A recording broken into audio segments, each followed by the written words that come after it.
If Goatse came back, the web would be a better place again. Yeah, can you imagine?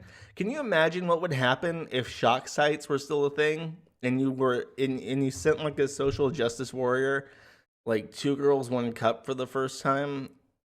Like that would be like rape. Like that would be like sexual assault. Lemon party. Yeah, somebody said that D Live was a lemon party, and it made me laugh. Tub girl. Yeah, tub girl. That's fucking shocking. I remember when I was a preteen, when I was really young, I had a friend come over, a childhood friend that that I knew in elementary school. My first friend in the area when I moved from Maryland to Florida, and I wanted to show him the internet because he didn't. He was a weirdo and he got into Boy Scouts and went outside, so he didn't do the internet stuff like I did. And I wanted to show him the internet in as succinct a way that I could.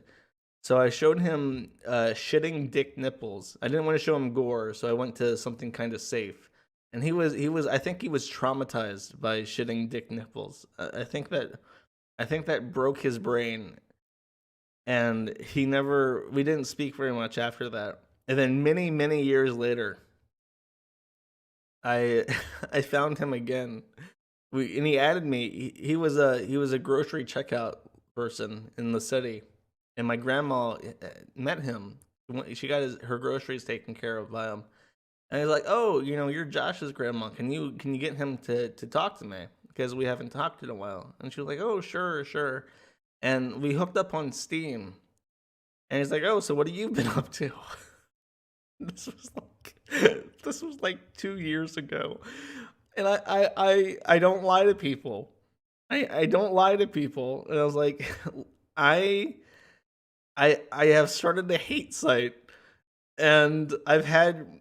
He was still in the area where my high school was, and my high school that I went to got a had a bomb threat delivered to it by the British guy that keeps trying to close down my site.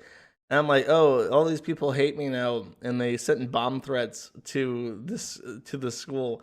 And he was like, wait, I remember that. I remember that happening. I was like, yeah, here's the news article for it. That was because of me. Somebody wanted to get me arrested, so they sent a bomb threat to the school in my name, and it's kind of my fault now that the city lives in paranoia because all these hoaxes keep happening to try and get me in trouble.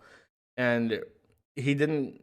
We stopped talking, and my my grandmother got got to the checkout aisle sometime later and talked to him again and said, "Oh, did you get a hold of Josh?" And he said something to her like, "Yeah, I don't think we'll be talking again anytime soon." She relayed this message to me. I'm like, "Yeah, that sounds about right.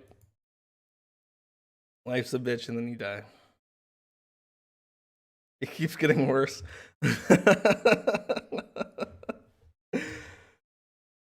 He's scared of me. There's nothing to be scared of. There's nothing to be scared of whatsoever. You just have to embrace it. You just have to embrace it and live with the consequences of your actions because we're all gonna die and it's a clown world.